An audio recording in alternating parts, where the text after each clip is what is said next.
Hello, everybody. My name's Tom Stoukas, coming to you live from Sarnia, Ontario, on this Wednesday evening, June 11th. Hope everybody's having a nice night. I've been up all day. It's been a long day, but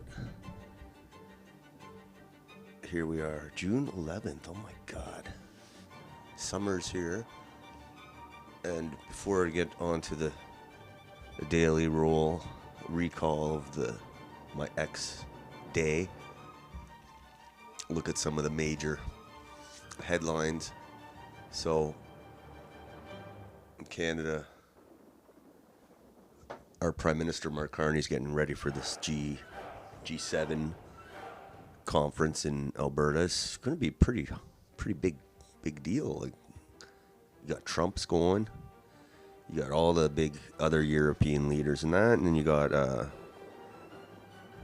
I think Zelensky's going. I think Modi, the Indian Prime Minister's going. The Saudi king or whatever he is going. So it's pretty crazy. Hopefully then nothing bad happens. But it's in the middle of nowhere, so it's perfect for them. They don't want the peasants to bother them, and they're not going to be in the city at all. They're going to be right helicopter right to Kananaskis. Bear country. And then on the other side, Pierre Poilievre comes out of the woodwork. It's a poor guy. He's not in Parliament, so he's got to keep. It's like he's permanent campaigning, because he technically is, because he.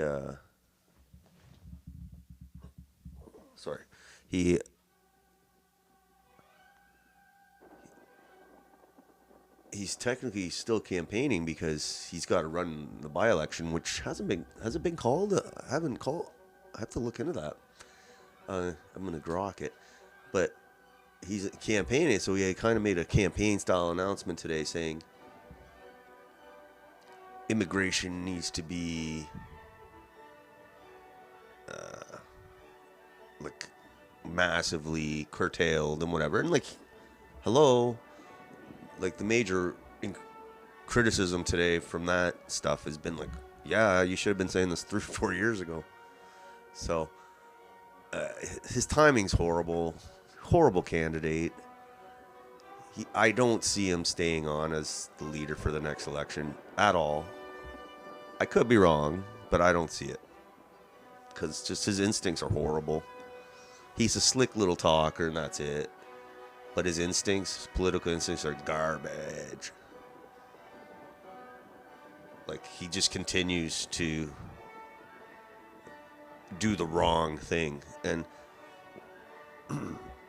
like, literally the guy was like, direct flights to Amritsar and don't deport these poor students. And now he's like, kick them out.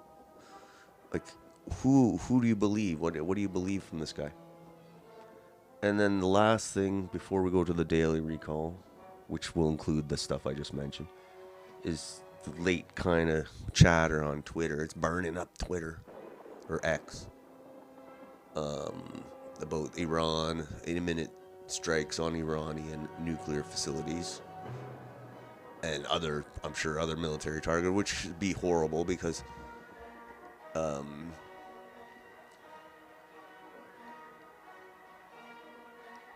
like, a lot of the oil is around there in the world, so the price of oil will be like huge, skyrocket. Good for Alberta, I guess. But a lot of, like, World War III, basically. So that's been the chatter on X.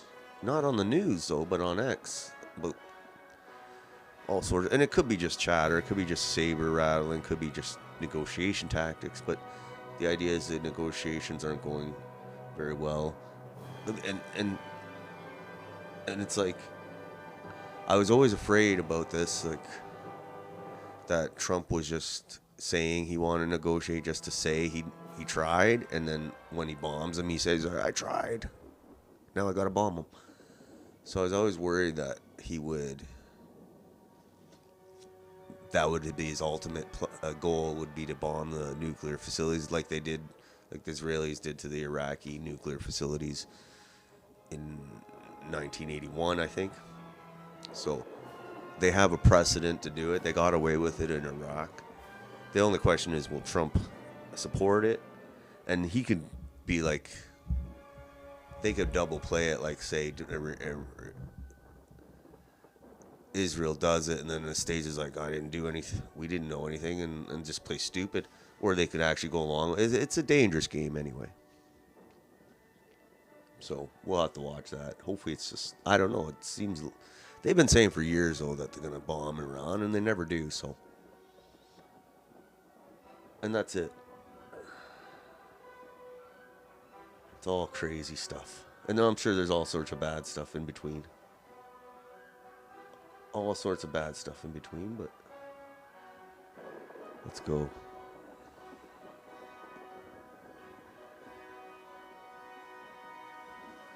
Let's go.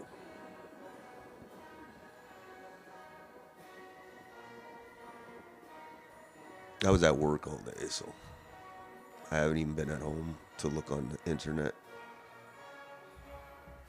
But I did look at a few things here and there. A few things caught my eye. Nothing too crazy today. Nice day. Nice hot day. Perfect day for swimming if you had a pool. Holy shit. Sorry, guys. All right. Hold on one sec here. Darn it.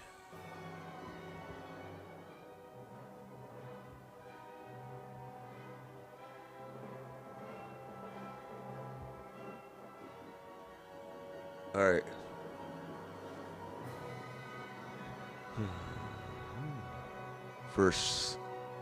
First slot here. Beautiful day when a Canadian family gets a free house. Child benefits from 4 kids. One isn't in the photo. Should help cover the cost. Wonder what the wife does for a living. So this is Kirk Lubimov. And this is home Habitat for Humanity gave it home. So obviously they're Muslim family, whatever. And I've seen Habitat. They're around here too in Sarnia. And every time I see a photo in the paper of the local publication of Habitat giving a house lately, for the last few years,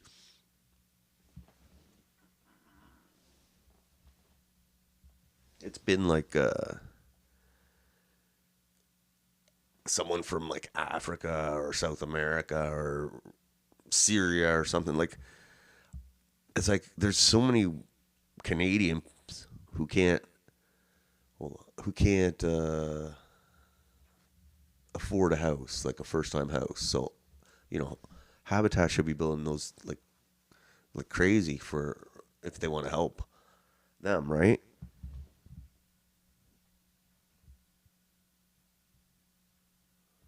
So that's what I was saying. It kind of reminded me of that. Like, it's like, is that how it's going to work now? Like, is it Habitat just for like newcomers? Anyway, so I said, can't remember last time I saw Habitat for Humanity give a house to a young Canadian couple who can't afford a house. I said, Canada is a joke. It's such virtue signaling. Heaven forbid you don't give the house to a newcomer. Every house they give is to a newcomer, it seems. Maybe I'm wrong. Okay, here we go. Pierre. So, Pierre wants severe limits on population growth. I say we put a complete moratorium on it. Would you agree? Let's see what he says here.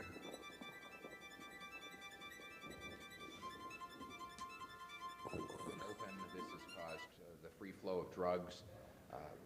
Border security bill that was tabled last week, Bill C2, you haven't offered your views on it. Can you give us? Well, we support a stronger border. We want severe limits on population growth to reverse the damage severe the limits did to our system. The population has been growing out of control. Our borders have been left wide open. This has caused the free flow of drugs, human trafficking, illegal migration, and much worse. And that is why we want a stronger border. We want to crack down on abuses in the immigration system. Crack down. And we want to ensure that that any frauds in the refugee system are reversed. Those are the things we're looking at, but we're also going to study the bill carefully to make sure that long-standing Canadians who are following the law are not having their rights and freedoms violated. Thank you. Long-standing Canadians. So imagine, literally, hold on one sec here. Literally, everything he said there, he should have said during the election. And before the election. Like, that stuff was good. All that stuff, like severe crackdown on, like, he said a lot of things there. The population has been growing out of control. Out of control. Growth to reverse the border. We want severe limits on population. Severe growth limits to on reverse population. The damage the Liberals did to our system. The population has been growing out of control. Out of control. Borders have been left wide open. This has caused the free flow. Okay. Instead of going and pandering to all the Indian groups and telling them, no, we don't want to deport all these students, and saying we want direct flights to Amritsar, instead of doing all that for years, if he was going around doing this, he would have at least been different from the Liberals, right? And it would have helped if he changed his Ukraine policy so that it would be different from the Liberals. But anyway, the immigration thing is what people are really concerned about. And he didn't say any of this. He said the opposite of this. So what the hell, man? Like, I'm confused here. Like, that stuff was good stuff. If he would have said that, instead of going to the Indians and saying, we want direct flights for you, and he did the stupid whatever thing to them, instead of doing that, if he went around and just said this, and said it respectfully to the Indians, like, hey, it's not gonna keep going like this, at least people would respect that. But when you go around just kind of changing your views, and nobody respects that. That's why I don't think he's going to be around much longer. His polling numbers suck. And no wonder, like,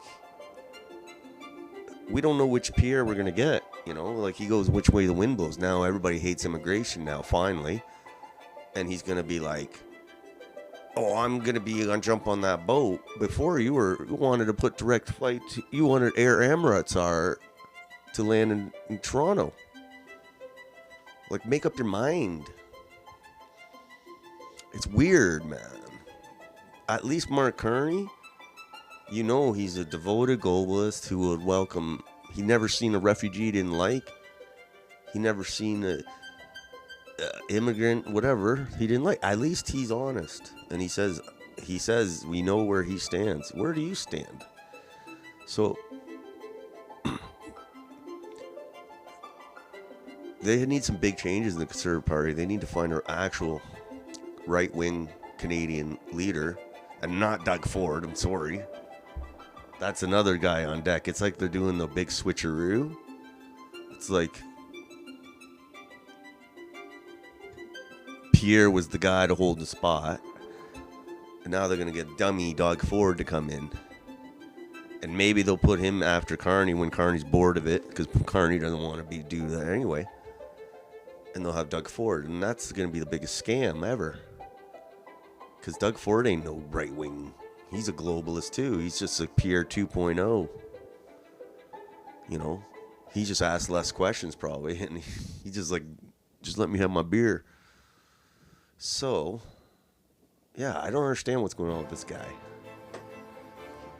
Those words, even during the election, if he would have, like before the election, leading up to the election, and even if he would have said, I'm wrong about immigration, this is what I think now, at least it would have been all right before the election. Nobody talked about immigration during the election. It was like the elephant in the room nobody wanted to talk about. The Conservatives and the Liberals and the NDP, whatever. But PPC wanted to talk about immigration, but they weren't allowed in the debate. This is ridiculous. But anyway, Pierre's a phony.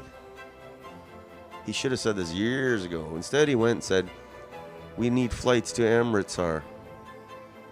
All right. I'll talk about it later, I'm sure. Next post, Ontario PC Party. A new Abacus poll shows Premier Doug Ford and the Ontario PC Party at 49%, a 21-point lead over the Liberals. Ontarians are back in our plan to grow the economy, make life affordable, and deliver real results. So, yeah, there's a lot of dummies in Ontario. There's a lot of Indians in Ontario that love Doug Ford because Doug Ford never met an Indian he didn't like, as long as they gave him money. And so, yeah, plus the NDP and the Liberals are way worse, like just as corrupt as Doug Ford, and people are afraid of Donald Trump still. So, and he plays the fear up with Donald Trump. So, yeah, stupid post. But there are a lot of dummies in Ontario that do support him, unfortunately. Big dummies. Next. Irish. I was saying this the other night about Ireland, Northern Ireland. So it's not Ireland, the country. It's Northern Ireland. That's interesting. Northern Ireland. They're used to rioting. They're used to street battles. But apparently they want to put a bunch of immigrants in Northern Ireland. Of all places to put a bunch of third world immigrants in Northern Ireland. Northern Ireland hasn't had enough problems. They got to bring a bunch of third world immigrants to Northern Ireland. Let's do that. Why not? Like, they haven't had decades of centuries of... Oh my God. The globalists are evil. We'll have to keep an eye on Northern Ireland.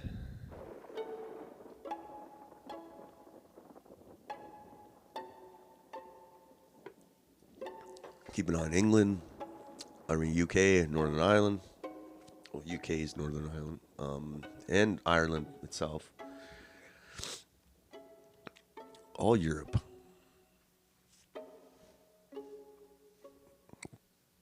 I blame the leadership. The leadership has sold out the people for the money. Next. I saw this with the F-35s. Who knows what they're doing with this? The F-35s I heard were shit planes too. But I was like, if you're going to spend $27 billion, why don't you not just send $2 billion on drones? And you can cover all of Canada. And we got enough gamer kids sitting in their basement playing games. We got enough drone pilots right there. But what do I know? I'm not in charge of the armed forces, but if that's what I would be doing, drone ban. Because F-35 sound like just big money sucking machines.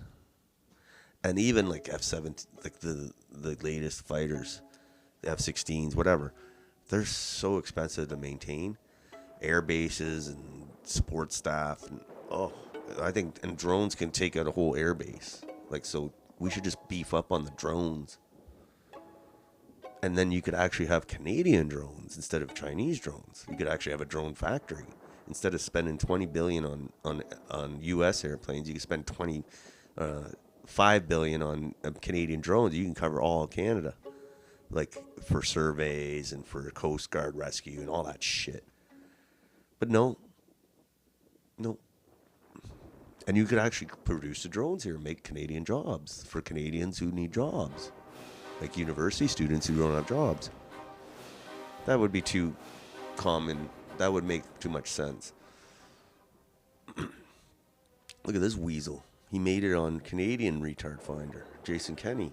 He is a little weasel. He's trying to sound like a statesman. He's making all these comments on Canada and Alberta, and he's a little weasel. Globalist weasel, this guy. He can't be trusted for anything. He can't even pump his own gas. You can't trust a man who can't pump his own gas. A woman, she can get away with it. But if a dude can't pump his own gas, are you really going to trust him? Hell no. And I've seen this video before, but I thought it was funny. It's just Christians getting slapped around and spit on in Jerusalem. That's hilarious.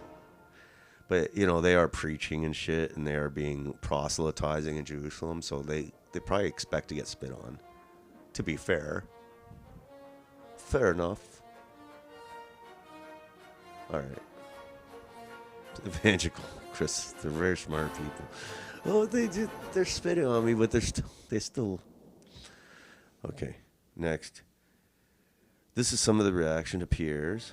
Pierre's now calling for Pierre's comments on immigration. Pierre's calling for significantly decreased immigration. Where was this during the election? Yes, before the election. This is the weirdest thing. Before the election, he was, and not that far before the election, he was going to the Indian things, saying how he wants to get direct flights. He was the only one fighting for direct flights to Amritsar.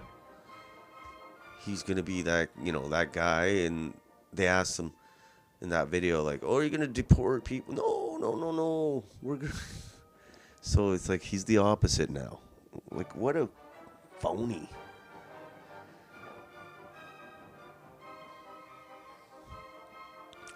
So yeah, guys like this are asking, why weren't you talking about this election? And people say, okay, oh, you had to play it safe because they're going to call him like a Trump guy. It's like, who cares what they call you? Just do what you think is right. You know, if you can't do what you think is right and not worry about people, what they're going to call you, then too bad. Don't be into politics, man.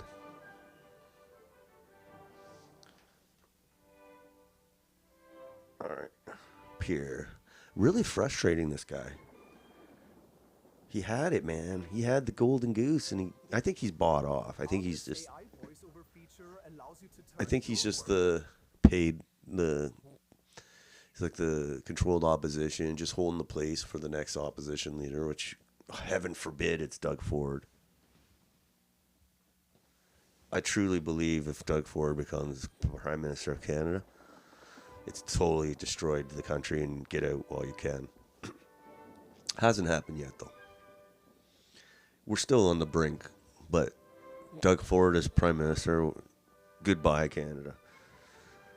It'll probably be gone before he gets the Prime Ministership. He'll probably try and be the first Prime Minister of Ontario. Okay.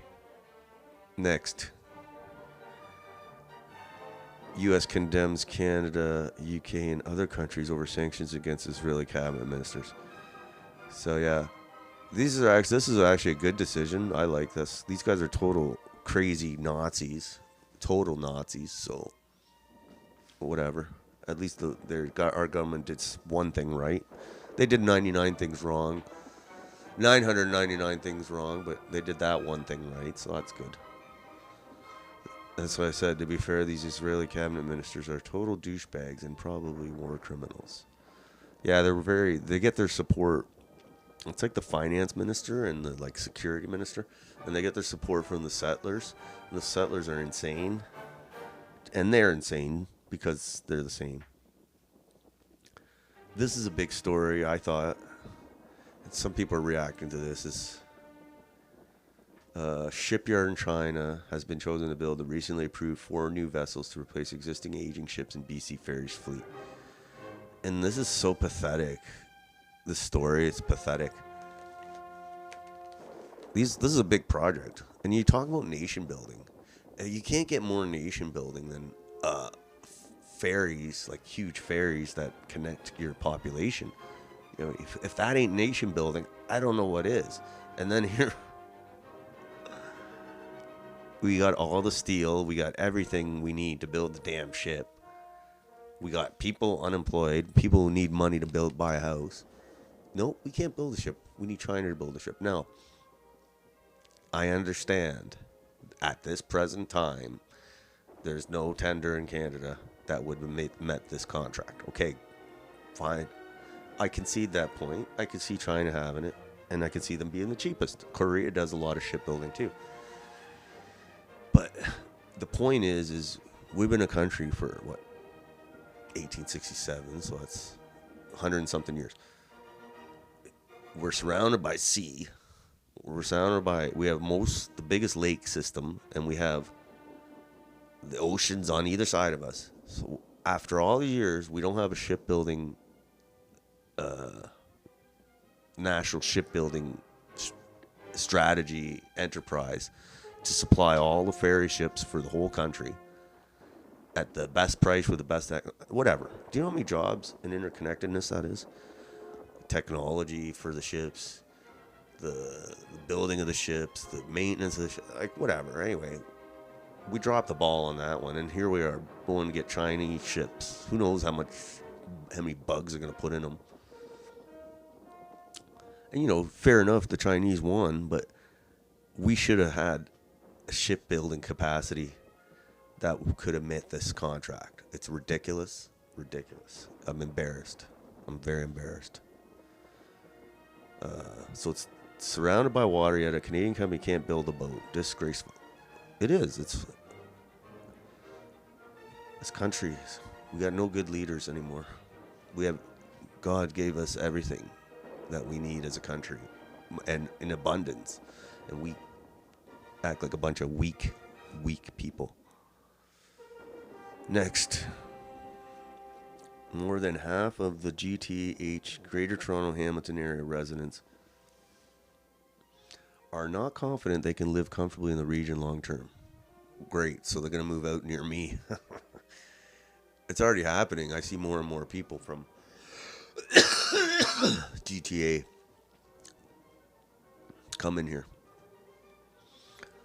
So basically, Toronto's a weird town. Like, it used to be a good place to like grow up, actually, and or even visit, like if you're in the neighboring cities.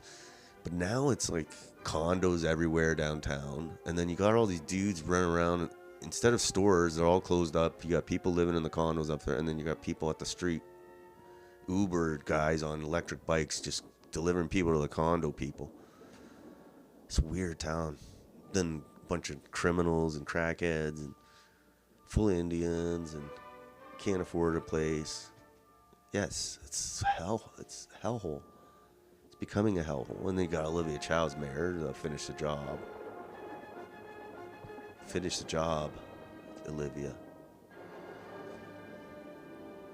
So yeah, they're gonna fan out to other cities in Ontario and destroy those cities too. 2 billion monthly users. All right, next bit of good news.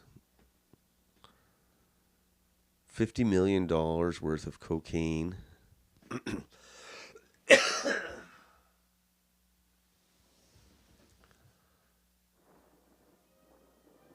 $50 million worth of cocaine seized. 9 arrested in largest single drug seizure in Peel police history. Wow. Very good. 50 million, is it? 50 million?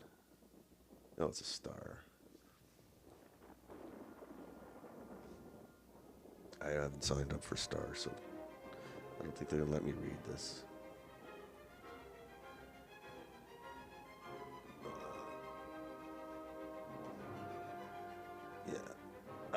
I don't like the Toronto Star, but anyway, 50 million.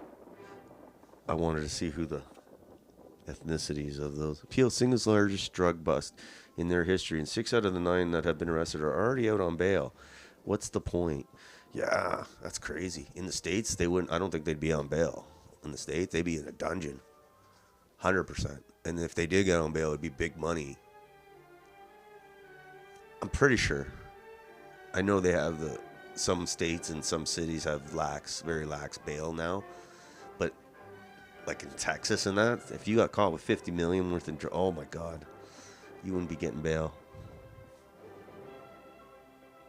But and they get bail, and then their next court appearance is like 3 months away, and then that gets remanded to like 6 months away, and then a year away, and then by the end they just plead it out to like a lesser charge, pay a fine, or do a little time or probation. Like, there's no real punishment. They just game it out.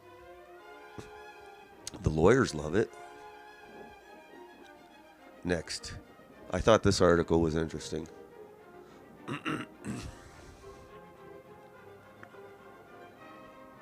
I read this article because I was intrigued. I'm like, usually you hear of schools closing more than opening. And this one is the opposite in Alberta. It's growing too fast. Usually around here where I live, they're closing schools. So Alberta Elementary School says it will need to convert its library and other spaces into classrooms to handle an influx of students in the fall. Influx. And the school board in charge says it's not the only one forced to make changes. So there's more schools. Now, I read the article because I was intrigued. I thought, like, okay, where are these kids coming from? That's interesting. And it didn't say. As a journalist, you would think, what is the cause of this? And it doesn't address the cause. And I kind of know what the cause is. It's probably mass immigration coming to the city, and the kids need to go to school, and they jam them into the system there. But they didn't want to mention that in the article because they're cowards. So I thought that was interesting what the comments say. I said, for some reason, this article gives no explanation for the rapid increase in students. I'm going to guess mass migration from third world countries. So this one, stop bringing so many immigrants here. Immigration. So basically everybody in the comments saying immigration, but then the story itself, not a peep. Not a peep. I thought that was interesting.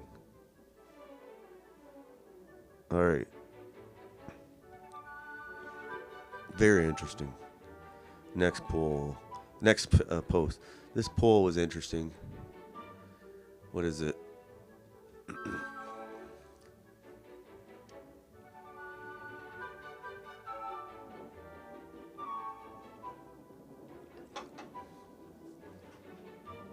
Federal voting intentions from Nanos Research.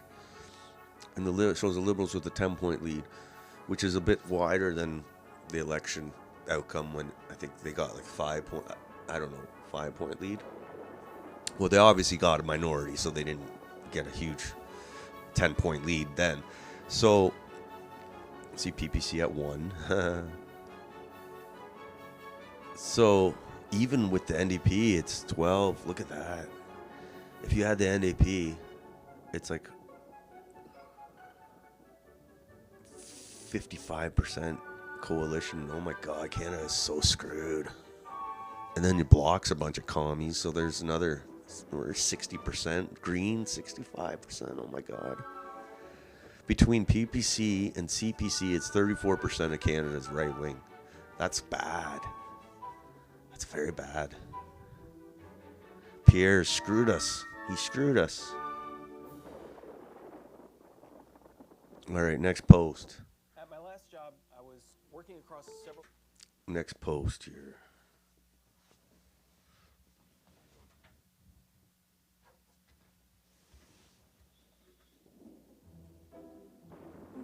Canadian resident accused of plot to shoot New York Jewish center extradited to U.S. Canadian resident. Let's see what it says here.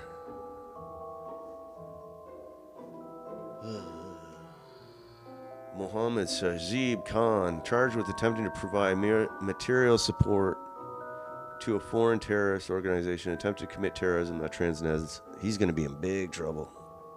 If the States has got a hold of him, I'm not signing into this either. So, it's crazy. He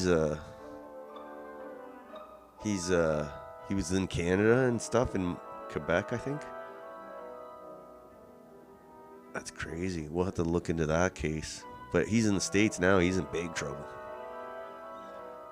Pakistani, I think. Deport to Guantanamo. I'm sure he'll be going to Guantanamo. For sure. All right, next one. Here you got Mark Carney raising the pride flag. The new one with the circle. I don't even know what the circle means. Circle jerk. Okay. So not much has changed since Trudeau left. You know, Carney doesn't really dance with drag queens, but he'll do enough to show he's on their side. But he's not as crazy as Trudeau on that point. But we're a very retarded country, yes. Next. There's Pierre, sum up of his comments. Calls for severe limits on Canadian population growth. So yeah, severe limits was a good word, good term. Should have used that 3 years ago. It would have been music to a lot of people's ears. And stuck with it. Stuck with it, you know? Really, it's really annoying because during this time, the years before the election and during the election, the CPC supporters were pillorying the PPC guys for not supporting CPC, and we were saying this is the kind of language we want to hear out of the leader's mouth, not just to us, but in general, and before, during, and after the election. It's pretty simple.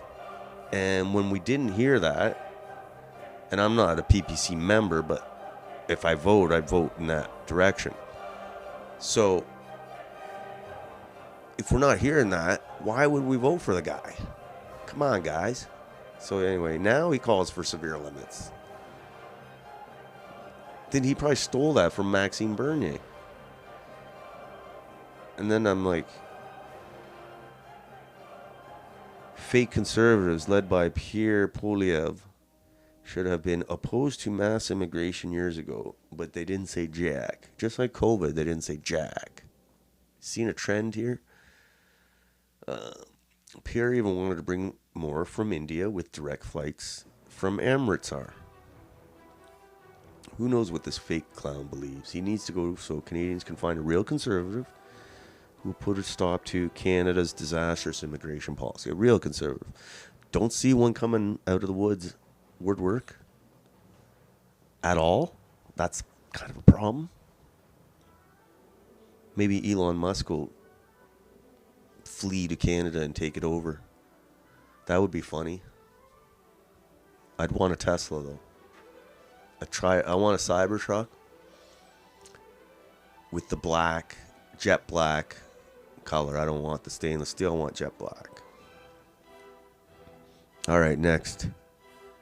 This is no good. I saw this, and it's like I hate going to the supermarket as it is. And it says Loblaws and Walmart will hike prices on 6,000 plus products. I've been reading about they've said there's prices coming, hikes coming. I was like, wow, like coffee's up, everything's up. It's ridiculous. And it's like, it's ridiculous because a lot of it's tariffs. Like, I have to pay 30% more for baby cream because it's from North Carolina.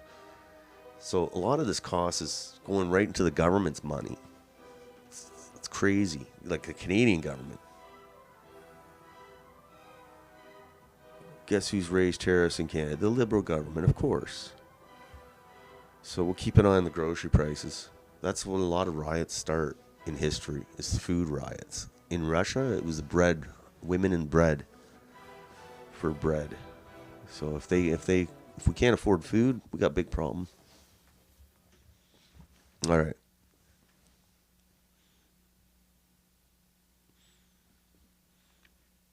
Here's the next one. Same in Canada. Dominique Cummings, former chief advisor of Boris Johnson, admits that UK government is just kind of a stage theater pre-scripted by individuals whose names have never been in the newspaper. The whole system, could it be a deep state? Who knows? Could it be a deep state?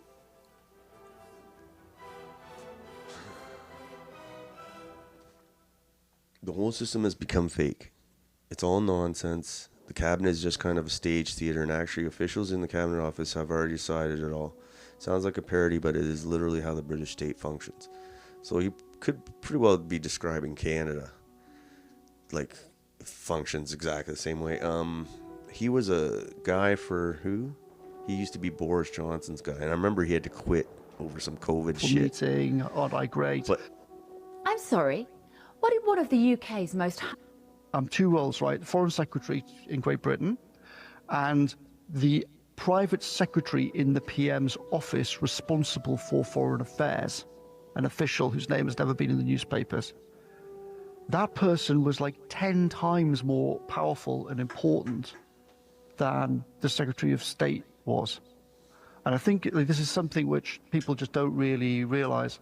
And it's part of like how the whole system has become fake. So you have fake meritocracy, fake responsibility, and then fake cabinet government.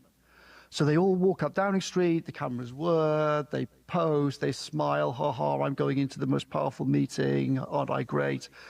But it's all nonsense. The cabinet is just a kind of stage theatre.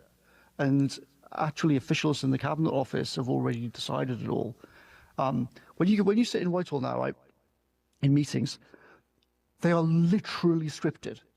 So when the Prime Minister has a meeting with ministers, what happens is that before the Prime Minister has that meeting, officials go into the Prime Minister's study and they give him a folder. And in the folder at the front is a thing called Chairman's Notes. And that's the script, and that's what the Prime Minister reads out. And the conclusions for the meeting are in the Chairman's Notes, drafted before the meeting happens, right?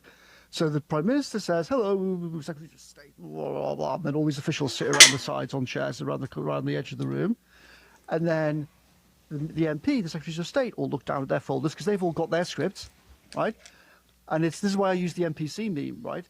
Because then the Prime Minister reads out, well, we're here to discuss blah, blah, blah. And then he goes around the room, and then Secretary of State for Justice or the Foreign Secretary reads out his bullet points, and then he reads out their bullet points, and they read out. If anyone goes on script, you see the officials sort of go, and then look over at the other official on the side of the room and kind of go, that means we'll come back to that after the meeting and make sure that that doesn't happen.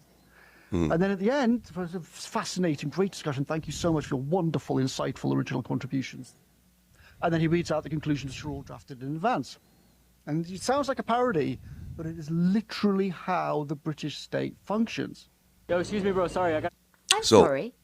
This guy was a really big wig in the British government, and so he obviously knows what he's talking about. But I just thought that was interesting because Canada operates a lot like similar to the British system. So, and I could just see the cabinet ministers in Canada, especially the ones with Trudeau, just getting something in their folder, and they read it and say, okay, this is what you're going to do. I'm sure Doug Ford gets a folder like that too. All right, next post here. John Pasalis, the CEO of the Century Initiative, argues that Canada should reverse course on immigration cuts. So the Century Initiative is the group that wants 100 million in Canada by the end of the century. She wants to repeat the same mistakes of the past decade. Supercharge the demand for housing, then say high home prices are due to lack of supply. Let them eat cake. Yes. So yeah, it's basically an op-ed in the Toronto Star about why Canada should continue to pursue mass immigration. Yeah. See, you wonder, why do they want all these people here? And the reason is because it's more GDP, more money, more economic activity, more customers, more customer base, more money for them. And they live in their nice gated community. They don't give a shit who comes here, as long as they spend money. There's your Century Initiative. Here, next post. Oh, man charged in intimate partner violence case, rearrested in Mississauga kidnapping, attempted murder plot. And that's our daily deport list. He made our daily deport list. And you know what? Nobody's getting deported. Nobody. Look at the states. Look at the states. They're trying to deport people, and they got an insurrection in California, and there's like 10% of the population is illegal. That's 4 million people. How are you going to fight 4 million people? You can't. YouTube ads is made for your business. You can't. So who's this guy? Mohammed Asif. Wow. He used a firearm during an intimate partner violent incident. Firearm, wow. Anyway, he made the deport list. Deport stamp. I wish I need a deport button here. I'm going to make one. Here's the next post. Made in China. So yeah, this is such a joke. This AB guy is a total commie. Total commie. And so many contracts, such a network. Like, we should have had something like this set up prior. And then that way, if any ferry company, because I'm sure there's a few ferry companies in the East Coast and the West Coast and the Great Lakes, in the Arctic, whatever. The fact that we can't produce ferries in Canada is a joke. Like, it's not like we're a landlocked country, so yeah, we wouldn't probably need a ferry building company, but we're not a landlocked country. We have actually quite a bit of water. So this is such a joke. I'm so embarrassed. A little good news is they opened John A. McDonald's statue in front of Queen's Park, finally. And where there it is, they boxed it up, and the reason they boxed it up was it was getting splattered with paint, and they decided to box it up. I mean, I guess it's better than taking it out like they did a few statues, but I would have just say, hey, if you're gonna spray paint on the statue, you're gonna go to jail, and you put a couple people in jail and you clean it up a couple times, you probably have nobody touching the thing. Anyway, they said they're going to keep it out, and they're not taking it out, and they're going to have security to make sure nobody vandalizes it. So whatever. Should never have been in the box for 5 years. It should never have been in the box. But let alone for 5 years. Anyway, it's back.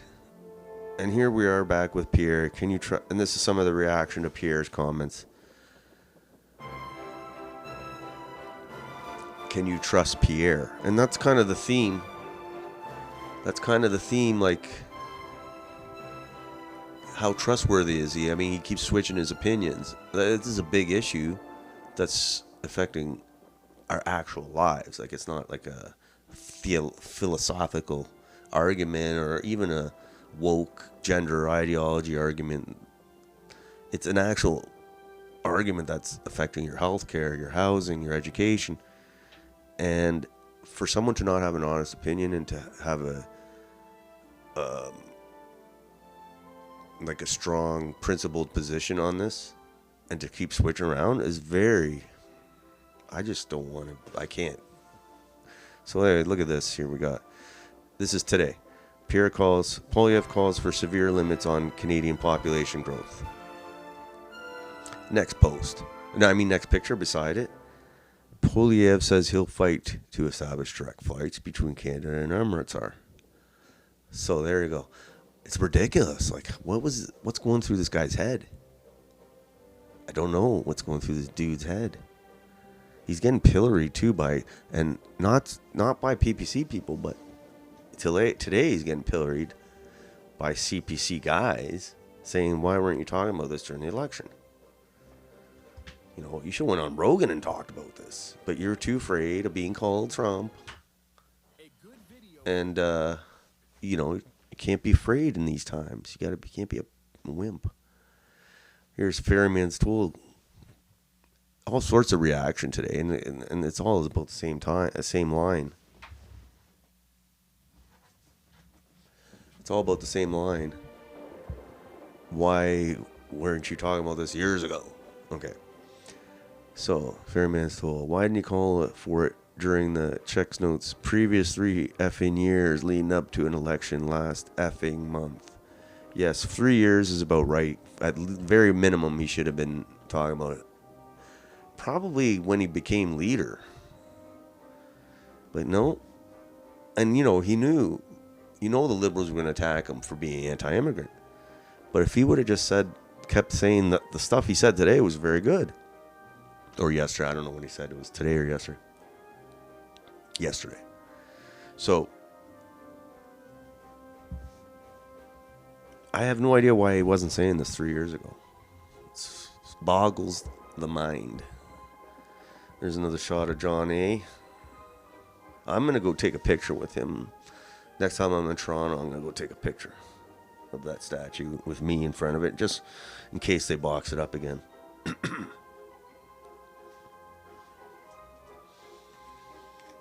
Next post. This was interesting in my area. This is weird. Trucks lined up on the westbound 402 in Sarnia past Blackwell Side Road. Federal Bridge Corporation says trucks are waiting over 2 hours to cross the Blue Water Bridge into the U.S. Cars are waiting for about an hour. That's in Sarnia to the Port Huron, Michigan. But if you're Blackwell Road, that's miles and miles away from the bridge. So there's miles and miles of trucks there. That's crazy. Can you imagine if you have to take a piss? You got a piss jug in that truck, I'm sure. I'm shocked that these trucks don't have like a bathroom in them. I'm shocked. You'd think they would. Look at that lineup. What are you gonna? They probably got to get out and piss. I don't think you're allowed though. I think you can get in trouble if you get out and leave your truck running and taking a piss.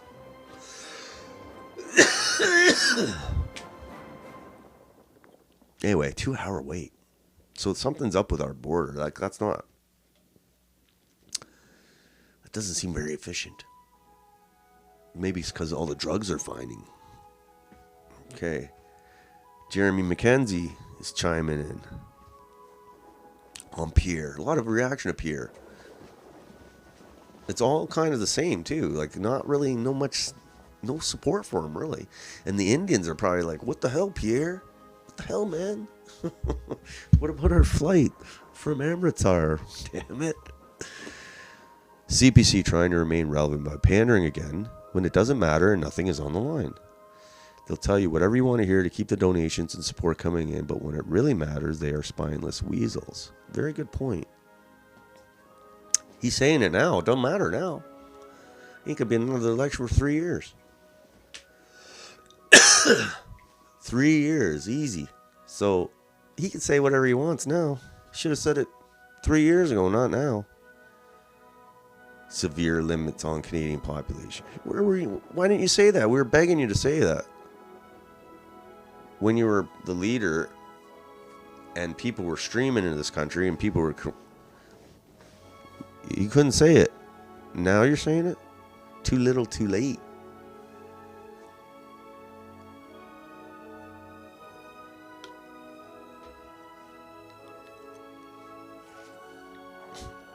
Another thing on the public safety minister, Gary something, recuses himself from files on 2 terrorist groups.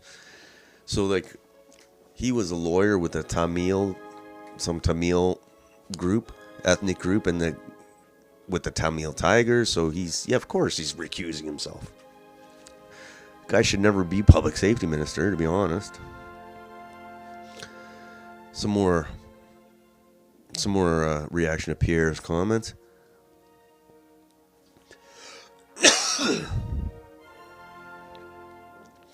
This guy, Nate, is saying about Pierre's past words. I remember during the campaign, literally, like, this is crazy. The election was like 2 months ago, and this is what he was saying: a nationalism not based on bloodlines, birthplace, or background.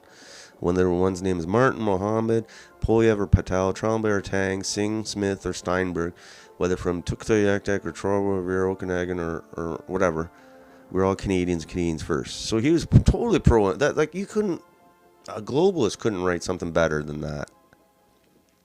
And now he's like, oh, shut the border. What a dummy. Okay, we're almost done here. This is the thing on Iran. A lot of chatter on Twitter about an imminent strike on Iran. And Trump kind of stoking it because he's saying he's much less confident in making a deal with Iran. Something happened to them. And that's why it could be a signal that there is an attack coming, because they want Iran to do zero enrichment. And if you're going to have like nuclear power, you have to do some enrichment. I think you have to do more if you're if you're doing the weapons. So the deal is Iran wants to do enrichment, and they'll said, "We'll supervise. You can supervise it." But Israel doesn't want. They want zero enrichment. They don't want nothing. So basically, they don't want Iran to have a nuclear, even though a lot of other countries have a nuclear industry. So it's a deal breaker. So they're probably going to bomb Iran. He says much less confident. Let's see. Well, if they don't make a deal, they're not going to have a nuclear weapon. Right. If they do make a deal, they're not going to have a nuclear weapon too, but they're not going to have a nuclear weapon. So let's see what he says. So Camp David, you were just there, and you with the generals and the admirals and Marco Rubio. What were you talking about? Well, I can't tell you exactly, but it was in pleasure.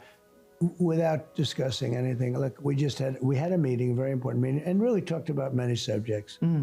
Iran, Ukraine, well, one Russia. of them were, all of that. It's all big topics, especially when you have generals and admirals. Do you think you're going to be able to stop Iran from enriching its nuclear? I don't know. I did think so, and I'm getting more and more less confident about it. They seem to be delaying, and I think that's they don't want to. I'm less confident now than I would have been a couple of months ago. Yeah. Something happened to them, but I am much less confident of a deal being made. I would have said a deal would be made. Something happened to them? No, I don't know. Maybe I'm wrong. Maybe I really. China. So this could be just a negotiating tactic. Who knows? China talked them out of it? No, I don't think China has anything to do with it. I just think maybe they don't want to make a deal. What can I say? And maybe they do. So what does that mean? There's nothing final. What happens then? Well, if they don't make a deal, they're not going to have a nuclear weapon. Right. If they do make a deal, they're not going to have a nuclear weapon too. But they're not going to have a nuclear weapon, so it's not going to matter from that standpoint. But it would be nicer to do it without warfare, without people dying. Yeah. It's so much nicer to do it. But I don't think I see the same level of enthusiasm for them to make a deal. I think I think they would make a mistake, but we'll see. I guess time will tell. We bought this unit for $200. Let's see what we got. Yeah, so that could be just like a negotiating tactic. It's very hard until the bombs start flying. It could be just negotiating. He likes to negotiate this way. So I think until the bombs start flying into the Iranian countryside, we'll reserve judgment. So anyway, lots of interesting stuff. Next broadcast is tomorrow, June 12th at 9 p.m. Eastern. So until then, have a nice night and talk to you later.